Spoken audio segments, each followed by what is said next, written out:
دور ما، لا أقول دور رئيسي، ولكن قرأت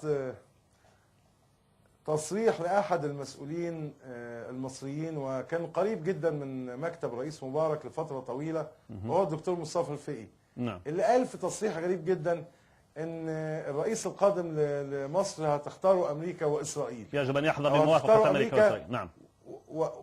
بالظبط، يحظى بموافقه امريكا واسرائيل.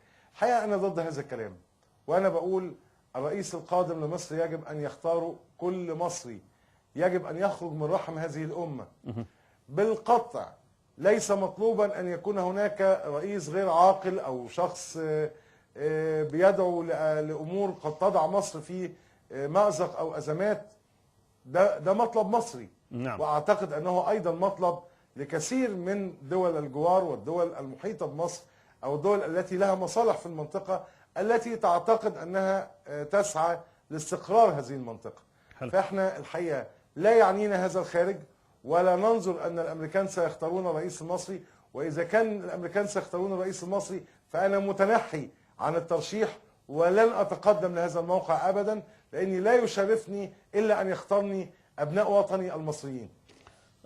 دكتور ايمن، يعني حتى يحين موعد الانتخابات القادمه، هناك في الحقيقه من يتوقع الأسوأ للواقع المصري اليومي، هناك من يتوقع حتى انفجار، هناك من يتوقع فوضى نتيجه لانسداد الافاق، على الاقل وفق ما يراها المواطن العادي، يرى بانه لا امل له في التغيير المنشود الذي يراه هو من وجهه نظره، ويرى أن الحياة أصبحت ضنكا، وكما قلت مستويات الفقر، مستويات العنوسة، عوامل كثيرة تساهم في انفجار ممكن في أي لحظة في مصر. هل لكم هذا التخوف في الشارع المصري؟ والله شوف، هقول لك حاجة، احنا للأسف بنتوقع هذا ولا نتمناه. الأوضاع في مصر تسير من سيء لأسوأ، لكننا لا نتمنى أبدا أي تغيير غير عاقل أو أي انفجار يؤدي إلى نتائج غير عاقلة. احنا ليبراليين، احنا إصلاحيين، احنا قضيتنا تنحصر في صندوق الانتخابات. نريد أن يخرج التغيير من صندوق الانتخابات. النظام في مصر يغلق كل الطرق وكل النوافذ بيننا وبين صندوق الانتخابات، يحول صندوق الانتخابات إلى سرادق نتقبل فيه العزف الديمقراطية والحرية. نحن نريد أن يفيق هذا النظام، نريد أن يشعر الجميع بخطورة هذه اللحظة التاريخية.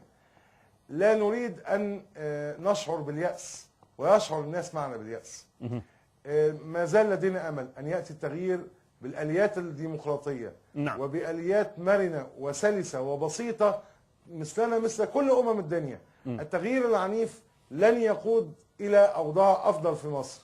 نحن نريد تغيير سلمي، حتى ولو كان هذا التغيير له ثمن، علينا أن ندفع جميعا هذا الثمن، لكن نسعى لتغيير سلمي وليس لتغيير عنيف. طب التغيير السلمي، أنت تحدثت عن العنف، ولكن نحن ربما يحصل تغيير سلمي على غرار ما حصل في أوروبا الشرقية.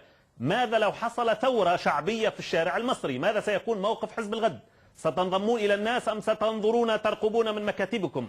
كيف ستتصرفون؟ لأنه هذا سؤال يطرح على الأحزاب السياسية المصرية في مثل هذه الحالات. لا، احنا مع الناس.